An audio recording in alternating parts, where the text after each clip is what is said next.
Hello, everyone. Thank you so much for tuning in. Wow. I think I say wow all the time. So I want to thank you all for tuning in. If you haven't already, please bless me by hitting the thumbs up and sharing this video.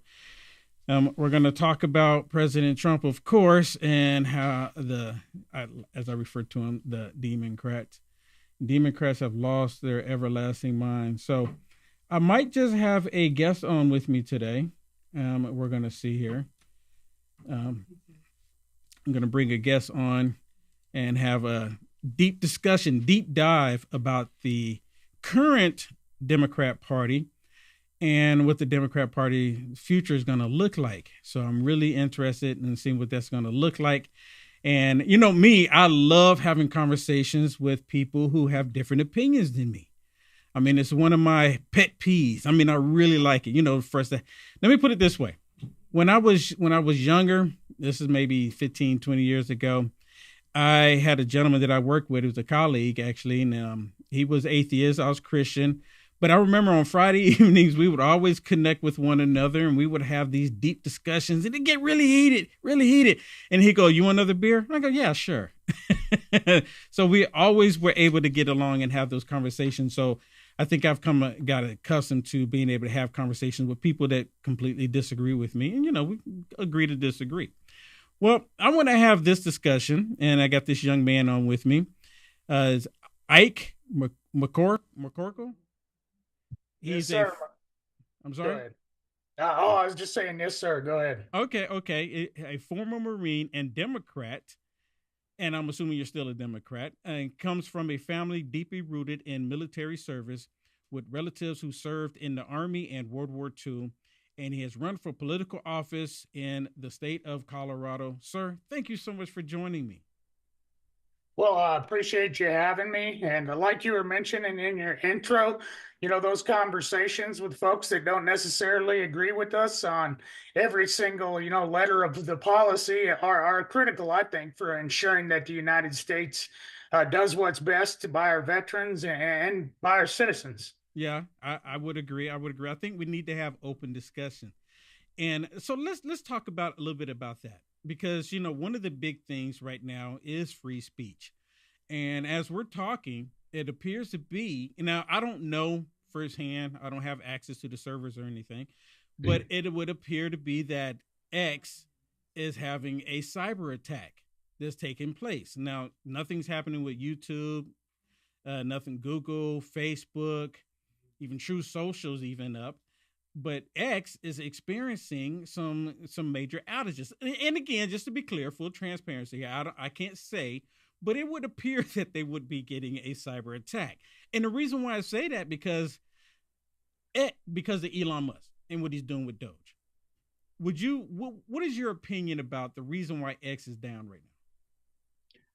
Oh, well, I don't have any specific knowledge, like you mentioned, of cyber attacks currently taking place. So, although, like you mentioned, it's certainly not out of the realm of possible whatsoever. It could be, some 400-pound guy in his basement, or it could be a foreign state actor. It's hard to say, and we'll have to wait for the reports to come out on that. Yeah. So far as the actions being taken by Doge, yeah, I have to categorically almost disagree with the actions that Doge is currently taking, just because of the impact to veterans.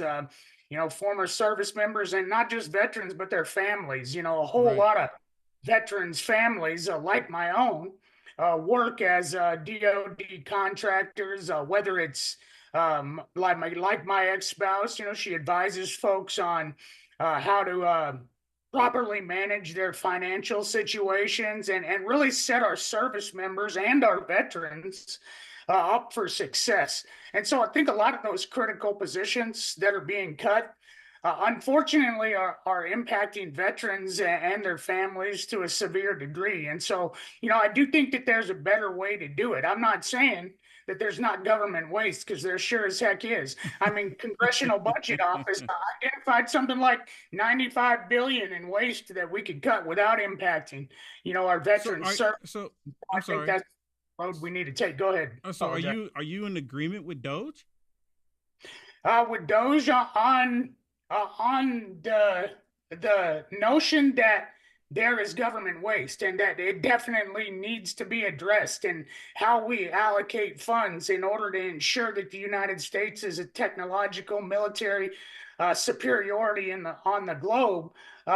Then yes, I 100% agree. We need to address waste. We need to make sure that we're investing our funds efficiently and effectively in the technologies and in the industries, in the rare earth mineral asset development that we need to do in order to make sure that, like I mentioned, the United States remains the hyperpower that it became post World War II. And like you mentioned, my family served. My papa was a Jewish Army Air Corps pilot that flew missions over Nazi Germany. My grandpa Alfred helped liberate Nazi concentration camps. And military service is in my heritage. So to go back to Doge again, is there anything you disagree with Doge is doing? Oh, 100%. Okay, well, Like I just give me mentioned one initially, example. Give me one example. sure thing. And like I mentioned initially, I do categorically, just about across the board, disagree with the way that they're going about identifying cuts. Um, and so one of the things that I would disagree with Doge on is on cutting 6,000 IRS agents that specialize in the auditing of guess who, the super rich and the corporations that they own, to ensure that the investment that needs to be there in terms of tax dollars and in terms of investing in U.S. military power is there. And so I disagree with crippling the IRS's ability to ensure that people aren't offshoring their assets and escaping the tax code, because that impacts our military capabilities and impacts so on and so 80 jobs are kind of that veterans receive. It's going to drastically impact services like the suicide prevention hotline, which is really critical, especially for our Iraq, Afghanistan war veterans like myself that need someone to talk to every once in a while. And so, yeah, those are two areas where I completely disagree with cutting and at the Department of Defense. Frankly speaking, we are in one of the most unstable periods of history in our lifetimes with Okay. respect to geopolitics, and we Right. absolutely have to counter the communist Chinese threat and the Russian Federation, and ensure that again we remain the hyperpower. So let me ask you this: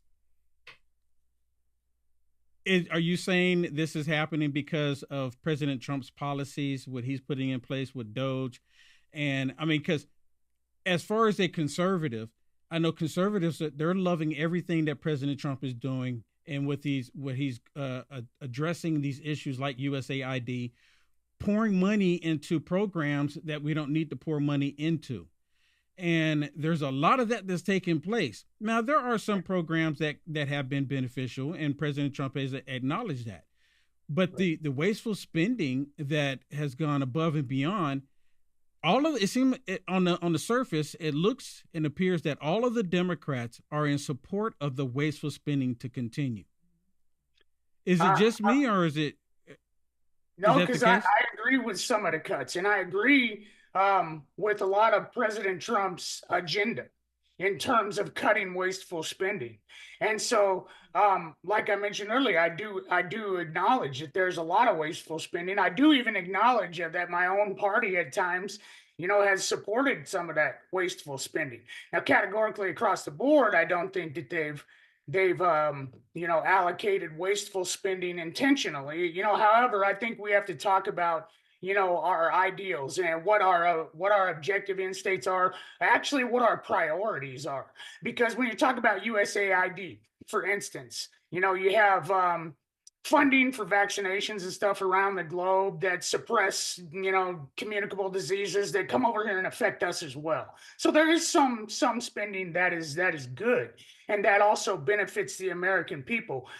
But there's also a lot of spending that just simply doesn't need to be allocated, especially not when there are veterans on the streets, hungry, going without Right. services right here in our own country. And so I absolutely believe in terms of an America First policy so far as investing in the United States first, taking care of our veterans first, making sure we develop our rare earth mineral assets, ensuring that we reshore American industry and jobs, and ensuring that the rich and the corporations that they own don't escape the tax code and offshore their assets and wealth, because that really, if you examine the budgetary issues that are at hand, is the real problem. That there's plenty of revenue. It's just that folks aren't paying their fair share. And unfortunately, when you look at investment, that's how we remain the world's hyperpower.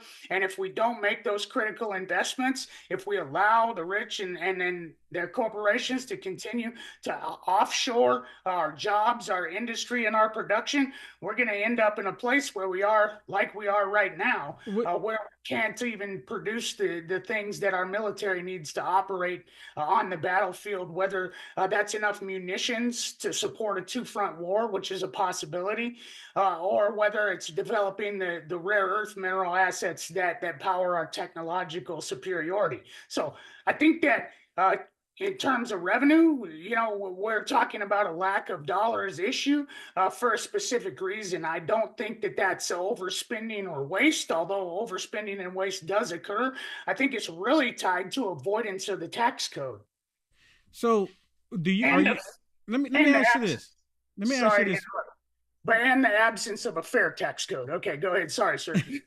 So, when Joe Biden was in office, they neglected to help the veterans.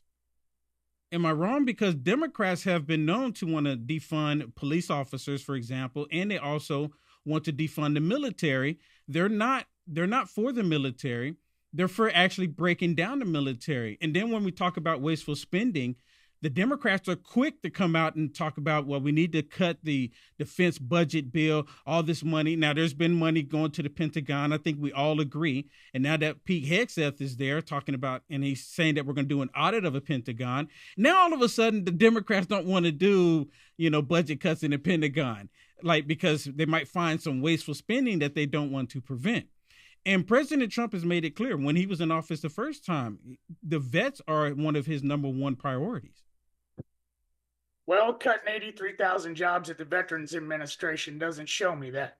But when we're talking about taking care of the military, for instance, or we're talking about supporting or not supporting, funding for our military, I think you're right that the broad perception has been that Democrats in general don't support the military, that Democrats in general want to cut the defense budget. But I think that you're just talking about a segment of our party. In other words, on both sides of the aisle, the extremes have captured the narrative. And that's unfortunate, because when you talk about the substance of policy, about the letter of each and every issue, for instance, military funding, or go back and look at the votes, I think that you'll see that there are a lot of Democrats that don't agree with cutting the Defense Department's budget. They might agree with auditing it for sure.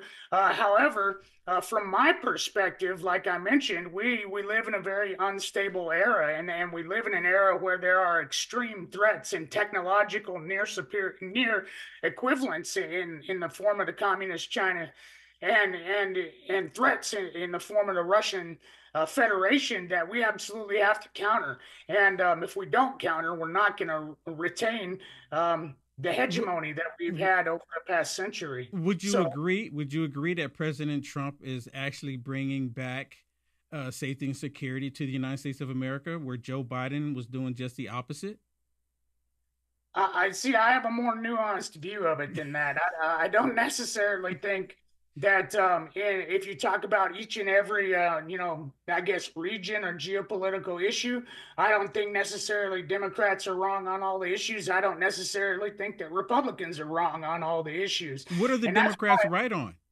and I'll answer that. And that's why I think it's critical for Democrats and for Republicans and independent Americans that are of like mind, that are a common sense based, that want to ensure that we retain our hegemony and our superiority, technological and militarily speaking. And so we know one of the things I think that Democrats are right on is, for instance, expanding the Veterans Choice Program, which allowed veterans to go out and see docs in their local community, especially when they're at a distance from the VA or a VA is not available. And so that Veteran Choice Program is sunsetting. And this Congress is looking to allow it to sunset. And unfortunately, that's going to cut services for veterans. So, I think there are some issues where the Democratic Party is right. I think there's some issues where the Republican Party is right. And I think we need to come to consensus on ensuring that, we have policy that sets us up for success and that unifies Americans around our shared values again. Because I honestly believe that the division in the United States is artificial, it's intentional, and I think that we have to come together, we the people, around our common core shared values again. That is true, and I think it is artificial, but I don't think we've been this divided since the first Civil War, and I think it's getting hotter and hotter every single day that President Trump is in office. I think that let me ask you this. Why is it difficult for Democrats that are politicians to say America first? Well, I think it's the historical context. And so, I mean, excuse but me, with this, I mean, just I'll can answer we? it more. Why can't we just say America first? Is there a problem with saying America first, or do we want to? I, I've been trying to break down the knee jerk reaction to that America First term because I do believe in America First policy. I've just been describing it. I think we need to make sure we invest in United States industry and infrastructure and ensure that we develop our rare earth mineral assets and that we, make alliances, with our partners. One thing that I can agree, although I categorically disagree with the way that he's gone about doing it, is the Ukraine policy. I think that minerals deal would, in fact, be a good thing for Ukraine and the United States because it would put American So assets why on. does Zelensky go along with it? Yeah, well, because I think that there's unfortunately kind of a conflict that's being created by the way that folks kind of speak to each other in public. And so, I think there's a cordial way to go about it. I think there's an uncordial way to go about it. I think you have to understand when you're dealing with President Trump that he's often going to shoot for the stars, and even though he understands we're probably just going to hit the moon, right? And some of the things he might state, whether it's on Gaza, whether it's on, oh, excuse me, I have a paralyzed vocal cord from a combat injury. Okay. Well, let me ask you this, because I mean, you're talking on subjects that we've Yeah. all been talking about here lately. Because President Trump, he had the Zelensky had the meeting in the Oval Office where Zelensky, he could have gotten a deal. All he had to do is just be quiet, but he didn't do that. And allegedly that he was talking to members of the deep state along with the shadow government before he went in there to talk to President Trump. And they were essentially telling him, don't do the deal with President Trump. They don't want the deal to take place because most of us, we want the war to end. And that's what President Trump's objective is to end the war. But Zelensky and many of those that are I call them rhinocrats, and I call them Democrats because I can give you my reasoning for that, but Right. and they don't want the war to end. And it's really odd to me because when I was younger, I was always told that Republicans were for rich old white men and the Democrats were for minorities and women, which is not the case any longer. And they were not for war. They were against war when Republicans are. But now here's a Republican president trying to end wars and the Democrats want it to continue. Is Ukraine the 51st state, or am I missing something? Well, I think you have to understand the security risks that go along with losing that war. And that definitely includes, the Baltic states, Lithuania, Latvia, um, Croatia, Slovenia, in the former Yugoslavia, Moldova. We're talking about a whole bunch of former Soviet vassal states, right? And, we already understand and know what Vladimir Putin's end state objective is, and that's to reconstitute the Soviet Union and the Russian Empire. He's stated quite plainly that that's his objective. And so I think that with Zelensky, you have to understand that he's terrified for himself and for his family and for his people. And so when he's offered a deal but not given, security guarantees, that frankly we've already given to the people of Ukraine when they gave up those 1,600 nuclear weapons after the breakup of the Soviet Union. Russia, the United Kingdom, and the United States What? guaranteed that we would defend their sovereignty But as a state. And so why? I Why think do that, we have to be their security? well, I don't think that we should. I think that we should ensure, and this is one part of President Trump's policy that I agree with is the fact that it has kicked Europe's tail end into gear. And Uh, Poland is investing 5% GDP Right. into defense, and I think that the European states, they have vastly more economic wealth than Russia, so they So can buy their own weapons, they can pay for their own defense, and I think that they're going to. okay. That's good in-state result. But I think you have to understand where Zelensky's coming from. He just wants security guarantees that are written in stone to ensure that, again, Ukraine, the sovereign nation of Ukraine, democratically elected sovereign nation of Ukraine, is not invaded again. Um, these deals are made, So because Vladimir Putin has a history of violating the deals that he makes. let me ask you. I mean, how did the war start? I know we all. I think we all agree that Putin invaded. No, there's Right. no dispute there. But how did it start? Did the war just start because he invaded, or what caused the war? What caused him to invade? Well, I think again, we know what Vladimir Putin's, because of his, direct statements, we know exactly what Vladimir Putin's end state objective is, and that's reconstituting the Soviet Union and the glory of the Russian So it Empire. so it had And nothing to do had nothing to do with Zelensky holding papers up saying, "Yep, I got the papers. I signed them to join NATO." Had nothing to do with that. After Putin numerous times said, "If you try to join NATO, we're going to invade. If you try to expand NATO up to our borders, we're going to invade." And then one week, I think it was February of 2022, February, I can't remember the exact day. I think maybe it was like the 17th or so. Kamala Harris went over to Ukraine and was talking to Zelensky. And then right after that, Zelensky came out and said, "Yes, we're getting ready to do it. We're getting ready to become part of NATO." And then the following week, Putin invaded. But that wouldn't have anything to do with it, right? You have to understand that the sovereign nation of Ukraine has a right, and the NATO alliance has a right to admit members. No, And so, no, I think everyone would and agree so to we that, but can't I let think Putin has already right. made it clear, though, even because NATO was created because of Russia. NATO was created because of Russia, and Putin has made it clear throughout the years. It's not the first time throughout the years that if you become part of NATO, if you try to become part of NATO, you give us no choice but to invade. So would that have anything to do with it? I mean, maybe I'm just a not saying little. I'm not saying that's not a factor, right? However, I think knowing Vladimir Putin's objective end state and understanding his history, we know that he already planned to invade, and has had his eyes set on Ukraine I'm, ever I'm, since I'm, the breakup of the Soviet Union. I'm at the And so point. he's after the same mineral asset deal that we're after, Hey, except he's just going to take them, you ever play right? Risk? You ever play the board game Oh Risk? yeah, yeah, Okay, yeah. I mean, hey, look, it happens in the real world too.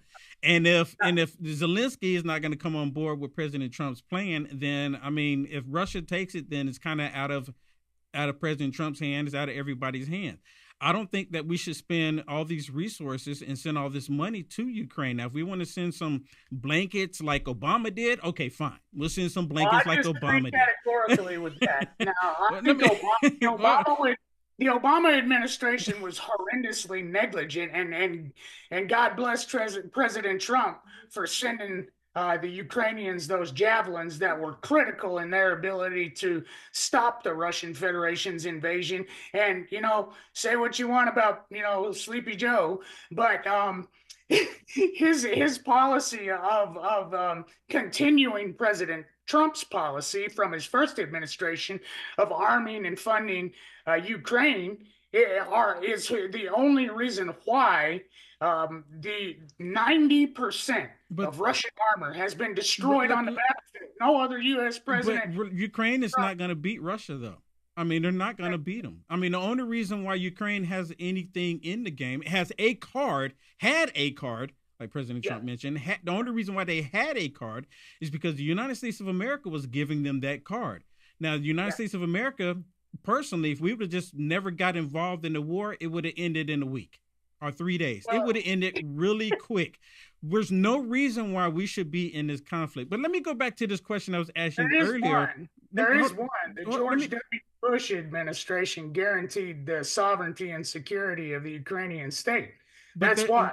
When they gave up their 1,600 nukes. Well, that's their problem. Maybe they shouldn't have gave them up. I mean, that's out of our control. I agree. I was dumb for when that happened. I had the premonition as a young sergeant in the Marine Corps that, wow, that was really stupid, and Russia's gonna invade. It's just a matter of time. What year was that? Well, back in 2008, 2007, I may already been a staff sergeant. So it took him until 2022 to do that. I think the reason why he did it is because of what they were trying to do in the NATO. But let me ask you this question: America first. Now, you started to go into the reason why the Democrat politicians on Capitol Hill refuse to say America first. Why won't they say America first? Why is that such a stain for them to say? Are they not for America? Apparently they're not. No, they're 100% for America first. And you can argue about the substance of policy and what is America first policy, but, I think it's kind of disingenuous or a parroting of a propaganda to say that Democrats or Republicans are not, for the sovereignty, security, and prosperity of the they were for open borders. If they're for sovereignty, it would have been for closed borders. I mean, we just experienced that for the past 3 years. They're not for our sovereignty. So why they have such a difficult time saying America first? Well, I'm speaking to you right now, as a lifelong registered Democrat. I used to be one too. And my granddad, was a lifelong registered Democrat. Okay.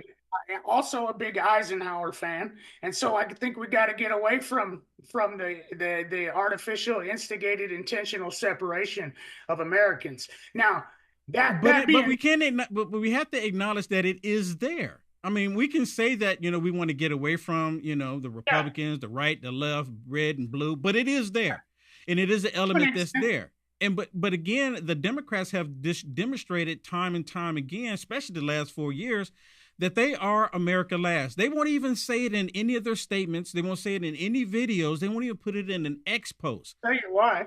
I'll tell you why. And it's because of the historical context of the America First movement. The America First movement, historically speaking, and you can look up the silver shirts and you can look up the whole movement that occurred back in that Charles Lindbergh supported, that Henry Ford supported. But it was a literal United States American Nazi Party movement back in the World War II era, and the post-World War II era extended all the way into the McCarthy era. But America First was a fascist party, and that's why the context of saying America First is so off-putting and so knee-jerk reacted to by some Democrats. I mean, that's just. But we can even go back further for America First to even 1776. 1776 was all America First. Now you can't. So if a group adopts a term like they did, you can't just say all of a sudden that, there's a stain on America by saying America first, because 1776 was all about America first. And most of us are still in support of 1776 because they don't want our country to be overran by communist, woke, leftist liberals. I mean, because that's what we're seeing right now, because we're having an issue right now with liberals are wanting men to be in girls' safe spaces in the sports. I mean, it's everything is like getting flipped upside down, and America first should be on. Democrats right now should stand up and say, you know what, we are America first because we actually are for the small man. We're for the businessman. We're for the people that's struggling right now to purchase eggs. We're for that, but they're not. They've demonstrated that they're not. Now they'll come out and say that they're for the small man and want people to be able to buy eggs. Trump said on first day one, he's gonna bring down the prices of eggs. And they know good and well that all the chickens that were slaughtered, they know good and well all the chickens that were slaughtered before President Trump went in office, but they don't ever bring that up. Well, I mean, I kind of agree with you. I don't think that there's anything wrong with saying that you support America First policy, America First industrial policy, America First military policy, And Trump is doing that, but you have Democrats on Capitol Hill that's pushing against that. Like they don't want to insult someone. It's like, for example, the American flag. Right now, if you go down the street and you see someone with an American flag on their vehicle or American flag hanging from their home, that must be a Republican. Why isn't that a problem? All the time, because I've got one on my truck. But you understand what I'm saying, because you get a lot of that, and that shouldn't be the case. No, it shouldn't. It shouldn't. And I think that that's part of the artificial division, and I think that if we can all get away from blanket generalizations. My uncle used to tell me, generalizations generally make us wrong, because there's somebody in that party like myself or like Seth Moulton or like Jason Crow that are national security Democrats. I mean, FDR was a Democrat, right? I mean, he won the World War One. He instituted New Deal policy that industrially, technologically, materially set us up to win World War II and become the superpower that we are today. And so there's good policy and there's good intent on both sides of the aisle, and good Americans on both sides of the aisle. I had to argue the good intent from the left. I don't know. I mean, give me an example of their good intent. All right. Well, I mean, good intent is my good intent. What I'm engaged right now. Right? So if we set the whole, if we set the whole party aside and we're talking about a bunch of kids living in tents protesting against my family in Israel and their security. So how are you a Democrat then? You can talk about the crazy woke left, right? How are you a Democrat knowing that they do that? And we can talk about the crazy radical right too, but unfortunately, I think it's a symptom of our political primary process, and that over years and years, and of course the unwarranted influence of finances in our politics, but the primary process selected by party, folks who are very involved and very active in the party, unfortunately, has pushed us further and further to the extremes on both sides of the aisle and got us further and further away from American security and prosperity, and understanding that there are good Americans and good intent on both sides of the aisle. I'm sorry. So to my understanding, you're Jewish, correct? Yeah, yes, sir. So I actually know a lot of Jewish people. I actually have a colleague who's Jewish, and the ones that I know happen to be conservative. And I have a really difficult time, and I ask them this question all the time. Knowing what Chuck Schumer has done with Israel, and I know you can't be happy with them, and then you have Jerry Nadler, and then you have the predominant Democrats that actually demonstrate their disdain for Israel. Why in the world would anyone Jewish support the Democrat Party? I mean, to give another example, I'm a black male, if you haven't noticed. Not that it really matters, it does. None of that matters. But why would anybody black continue to support the Democrat Party, knowing what the Democrat Party is truly about? They're still for slavery in the year 2025, and I can prove it to you. All right, well, I'm waiting. Where's that? Okay. I'm not pro-slavery. Bye. But I think that again, I think that we're kind of we're echoing or parroting talking points that are designed to divide the American people. And if you talk about the substance and the character, the individuals in office, that you can't categorically speak about the entire Democratic Party that way. In the same light that I can't talk about the entire Republican Party as being, associated with, the alt right or is associated with the American Nazi Party, even though there's American Nazi Party members that are members of the Republican Party as well.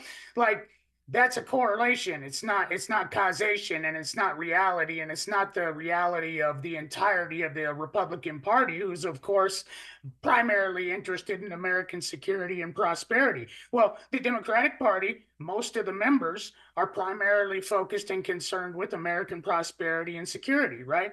And so I think that we got to come to terms with policy that both sides can find acceptable, and we got to stop dividing our people over these talking points, not reality. And but the reality is that the Democrat Party is actually pushing back on, for example, again, the wasteful spending. Elon Musk stopping the wasteful spending. They're actually pushing. They're advocating. What is it? Raskin said that he does a rally a day to push the fascists away. So basically, they're doing rallies against Elon Musk because he's exposing all of this stuff. And to go and there's exposing it. It's not because he's exposing anything. It's because of the way he's going about doing it. He's being transparent.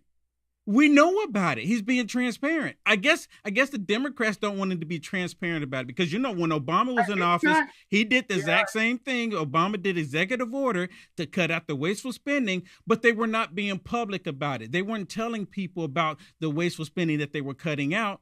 So as far as we know, he didn't do anything. But here, in this case, we have transparency because you and we see what's happening. We get to talk about it. And the Democrats don't like transparency. No, I would disagree with that categorically.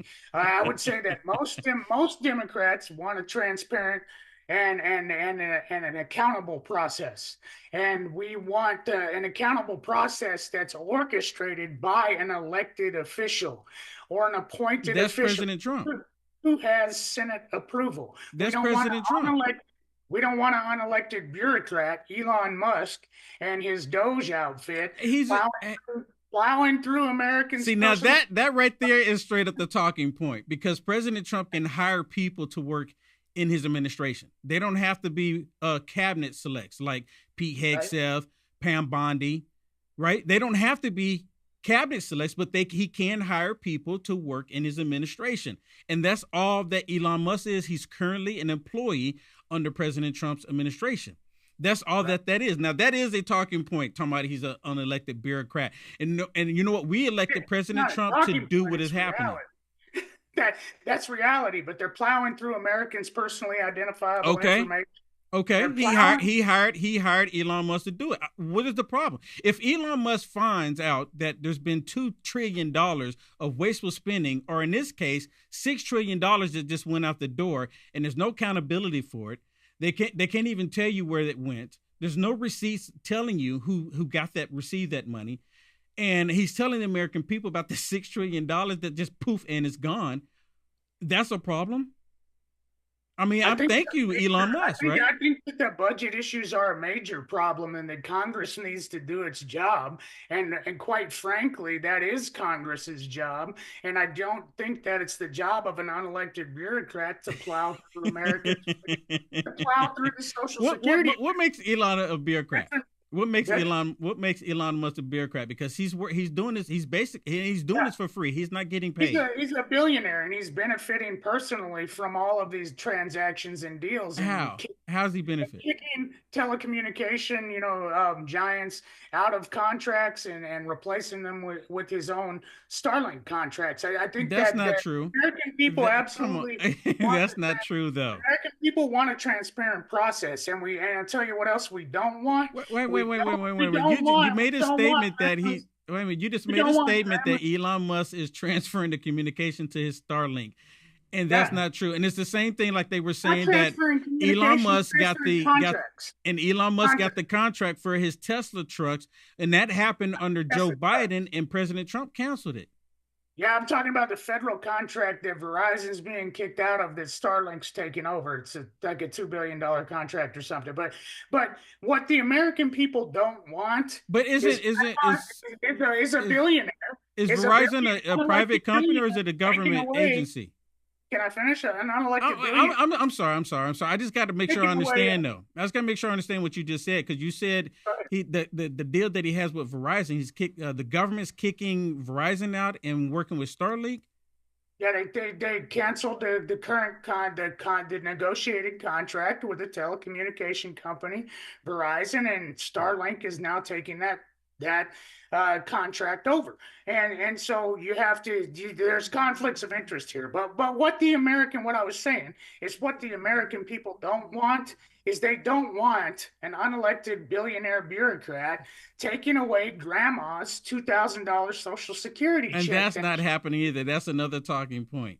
I believe that is going to Oh, happen. you believe? Okay, see, I'm extremely concerned, and I think that the American that's people fear have the right. mongering.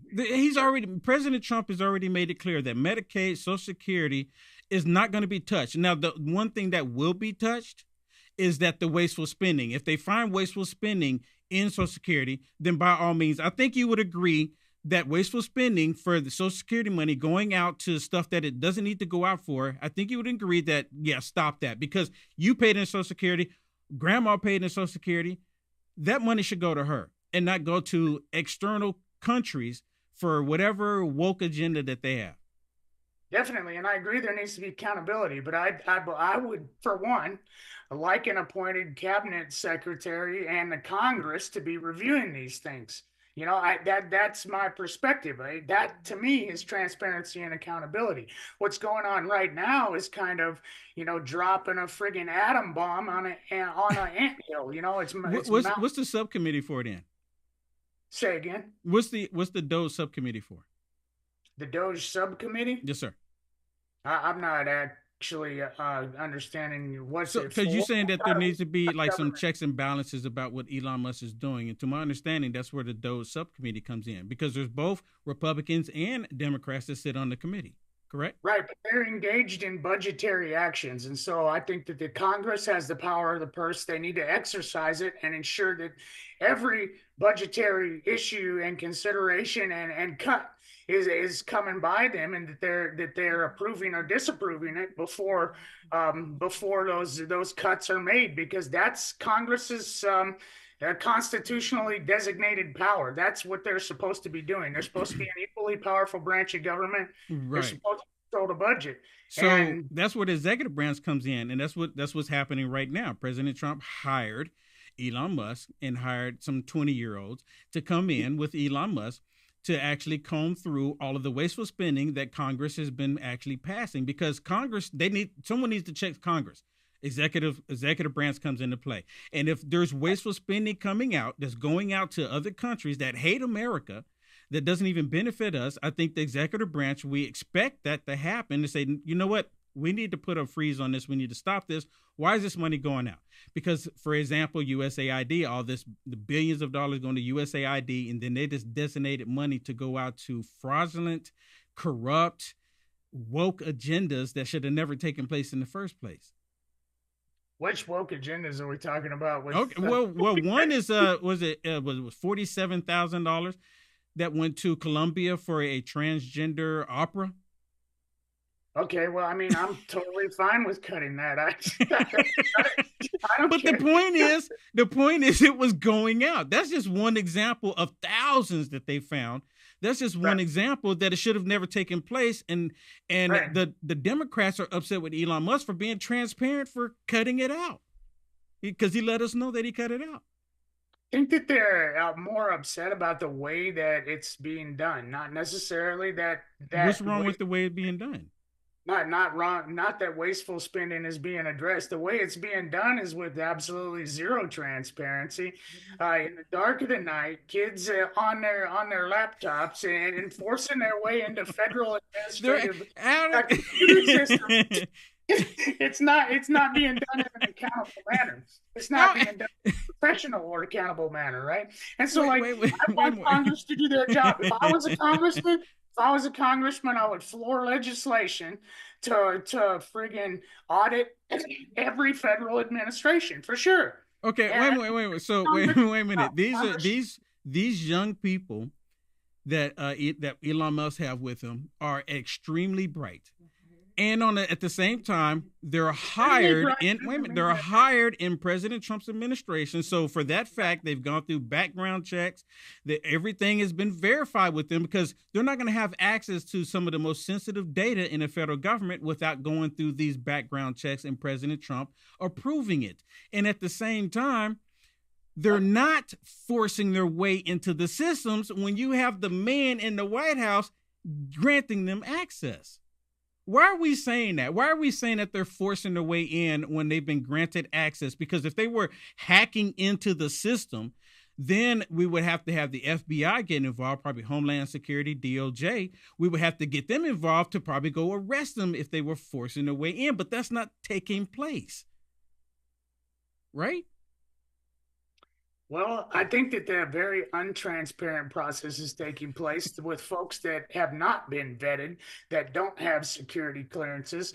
And quite frankly, I would like to see every United States federal and state representative be required to pass a basic level national security background investigation before they qualify to run for office. And we wouldn't be. You know what? We need to include the U.S. Constitution with that. I think every single person that runs for political office should have to take a constitutional test to allow them, to allow the people that's voting for them to know if they can pass the constitutional test or not. Because Democrats, by experience, they hate the Constitution. They want to do away with it. Probably not you, because you served in the military, because there's an exception to the rule here. But most Democrats, they want to do away with the Constitution, or they want to rewrite it. Because for the most part, when you had an organization like USAID working with private entities like Facebook and Twitter at the time to go in and censor the American people, that is a major problem. And President Trump brought that to an end. Now, with that said, it's not that the censorship is still not taking place, because there's still some taking place. And the Democrats are championing behind the censorship against conservatives, meaning that they don't respect the Constitution. They don't like the First Amendment. They don't like the first thing of the Constitution. Well, I'm an ardent constitutionalist. I believe wholeheartedly in the First Amendment. Spark, speech, press, assemble, religion, petition. I agree. Everyone should have to pass a dang test, and you should be knowledgeable, and you should be able to pass a security background investigation to make sure that foreign adversaries can't blackmail you. And I think we would have a lot more functional government if we had more middle of the road folks like myself. Who's getting blackmailed? Well, it is not blackmailable, and so the idea is that if you can pass a security background investigation, they've looked at your finances, they've looked at your background, they've looked at your history, and they don't think that you are a national security or a potential national security threat. In other words, you're not blackmailable or controllable by any foreign entities, right? So that makes Elon Musk the perfect person for the job. Because they can't, there's nothing they can give him to make him do the woke agendas. There's nothing. They can't pay him off. There's nothing. Except that he represents the unwarranted influence of finances in government and politics. And from my perspective, I think that's one of the biggest problems. Okay, let me ask you, would you rather have Nancy Pelosi do what he's doing right now? I would rather the United States Congress, whether it's. I'm just saying. Let's say we appoint somebody. Let's just say we appoint someone. They go through the Senate and get confirmed. Would you like to see Nancy Pelosi in that position? I'd like to see a confirmed individual in that position. Nancy Pelosi. You would, wait a minute. So you would like to see Nancy Pelosi in that position? I'd like to see a confirmed official. But I'm asking about Nancy Pelosi. I'm just an example, because we have Elon Musk. You don't like Elon Musk. Would you be okay with Nancy Pelosi? And I know why you're not answering. No, I would not. I think the insider training would go through the roof. Oh my goodness. No, I don't want Nancy Pelosi in that position, and we don't need any unelected or unappointed individual in that position doing that work. We And do actually. We need someone who doesn't have vested interest in the government to get some side kickbacks. That's exactly what we need. We need an outsider to come you in know and how much audit Elon the Musk's federal government. companies, you know how much Elon Musk's contracts get from the federal government on the daily? So It's around. he has everything. What does he have to gain? He There's has a lot to nothing, gain. huh? He has a lot to gain. He gets 8 million roughly daily from the United States federal government in contracts, and they're So did two. that start? Did that start with Trump or did that start under Obama? No, it's long standing, and unfortunately, we've seen the Why is it a citizens. problem now then? We've seen the Citizens United decision happen, and we've seen the intrusion of unwarranted influence and finance in our politics, and we have a whole Congress full of bought and paid for politicians. That's the problem from my That's where the perspective. bureaucrats come into play, 100%. But he's not. Yeah, Elon Musk is not trying to go in there and convince Republicans or Democrats to give him anything. I mean, he doesn't have to. I mean, he really right. doesn't. The He's already got technology. 8 million in contracts per day with the federal government, and he's getting way more. So if And it so, was like, George Soros, then it would be I okay. don't want an individual with potential conflicts of interest. So if it was so Someone's going to serve in that cabinet position and as the head of DOGE, they need to divest all their financial interests. They need to put them in blind accounts. They need to put somebody in charge But of he's it. not They elected. Like have you no said, he's not control. elected official. Why should he have to do that? He was hired to come in to do a Because job. he has And at the same time, he can't make any changes. He can't do anything that would make it beneficial for him. because Unlike Nancy there's Pelosi, huge unlike conflict. Maxine I got Waters, it. unlike these bureaucrats that have access, been controlling the federal government all of these years. He does have the ability to benefit, and in fact, he's benefiting to an extreme degree, and he's getting more and more federal contracts, and he has vast conflicts of interest. That, President from my Trump just canceled his contract problem, for that's the problem. the Tesla trucks, the armored Tesla trucks. President Trump canceled it. Joe Biden had it in place for him. So why would President Trump cancel it if that's the case? I don't know the specifics behind those contract cancellations, but I do But know. okay, but even though we don't know the specifics, and I get it, right? We don't know specifics on it, and that's fine. But the thing is, President Trump still canceled one of his contracts. He still canceled it. I mean, so if Maybe it was for the appearance it's the appearance. Yeah, I mean, it's important. The appearance of transparency is important, and the perception of the American people of their government, that's important. And so I do think that we need individuals serving that don't have conflicts of interest. I don't think there is a conflict of interest when it comes to Elon. I mean, he's actually doing what he's doing. Because he doesn't have to do it. Yeah, He doesn't have to do it. He I doesn't have to understand do it. that. He could. I mean, as of right now, according to Elon Musk, he's been getting death threats. President Trump, of course, he's getting death threats. Just over the weekend, it was two. Within 48 hours, there was two aircrafts that went into the airspace where President Trump was, and I think it was F-15s had to go up and had to escort him out. And there's been multiple attempts on President Trump's life because of what he's doing, and now there's attempts on Elon Musk, as well as Kash Patel. Even Kash Patel is looking to get security because there's FBI agents possibly within the FBI that's possibly want to take him out as well.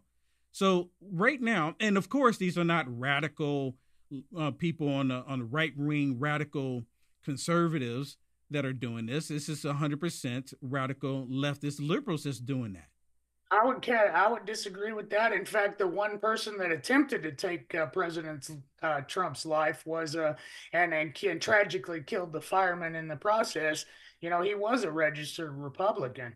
But I mean, I think that unfortunately we have absolutely a situation in the country where extreme politics are continuing to be exacerbated, and I think it has happened on both sides of the aisle. And we absolutely, I think it's a task of the day, is to mitigate that and to bring Americans back together around our shared values and our common end state objective, which is American prosperity, security, But that's what President. That's his. You know what? You're right. I can't argue with you. We need to together, and I really do enjoy this conversation. I want to thank you so much for coming on and talking with me. But I think President Trump is trying to achieve that. He's trying to bring this country together, and to unify, and to make everyone's pockets fatter, and that's his whole objective.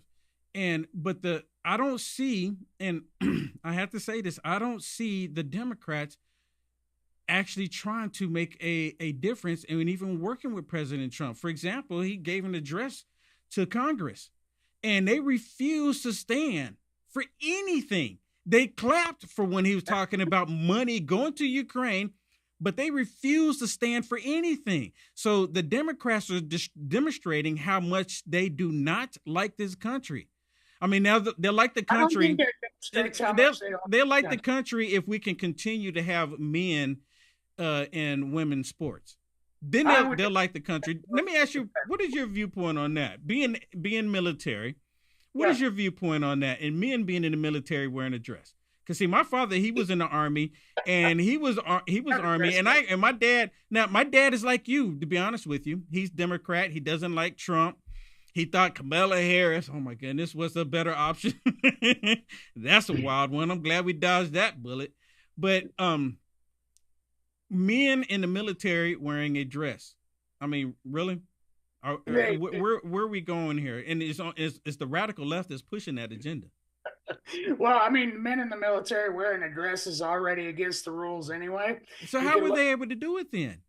You look at the dress code, but I think you're talking, women or men in women's sports, or you're talking men, or inside, a woman's shelter. It's absolutely crazy, right? And Congressman Seth Moulton pointed out very succinctly that he's got a daughter in lacrosse, and he doesn't want a formerly male athlete running over his daughter. Well, I feel the exact same way. And not only that, but women's sports are something that's fairly new on the scene, right? They've fought so long and so hard to have, adequate the adequate, or equal participation in a sports league. I don't think we should be putting men in the middle of that sports league to beat up women.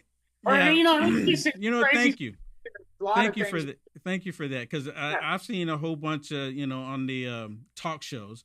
I call it the Communist News Network, or MSDNC, right? Gotcha. They'll get on there and they'll justify it. And they'll justify that, these men, and I mean, come on. Especially in the military, my goodness, I don't care how far left you are. If you are a true member of the service or even retired, and you see this got to make your blood boil. I mean, really? Oh, yeah. Really? But speaking more broadly, we don't even have to talk about the military. We could talk about kids, right? And we could talk about kids growing up, and, we could talk about puberty, and we could talk about, kids being taught to learn to love and accept themselves for who they are, for who God made them, instead of, having this idea that they need to be male or female because of something else. But what I categorically disagree with is giving hormonal treatment to kids that haven't even gone through puberty yet, that haven't had the opportunity to learn to love themselves and accept themselves for who they are. So that European countries have set a much more they've actually pushed. They've stopped a lot of it. Reasonable standard here, and I think we need to follow suit. Yeah, well, sir, I want to thank you so much for taking this time and come on and have a discussion with me. You need to come back on with me. I mean, really. Hey, I can't wait. I'm always around, so send me the text message. I apologize about my voice, I mentioned. You're fine. You're fine. I have a paralyzed vocal cord, so I sound like a chicken sometimes. You're good. Thank you so much. Thank you so much for having me on, and thank you so much for hosting this platform and for having the conversations, and God bless you. God bless you. Take care, sir. Bye now. All right, take care. All right, everybody. Good discussions. I love those discussions. We should be able to have conversation with one another and disagree and still have the conversation. That's what it's all about. That's what it's really about. All right, everybody. Thank you so much. Hey, if you haven't already, please bless me by hitting the thumbs up. please bless me by hitting that thumbs up. And also go to my website, unitedamericafirst.com, support my network, support my show, help me to continue to go. And we're live on other networks as well. Ex-American News. We're live on Ex-American News as well. All right, everyone. See you next time. God bless.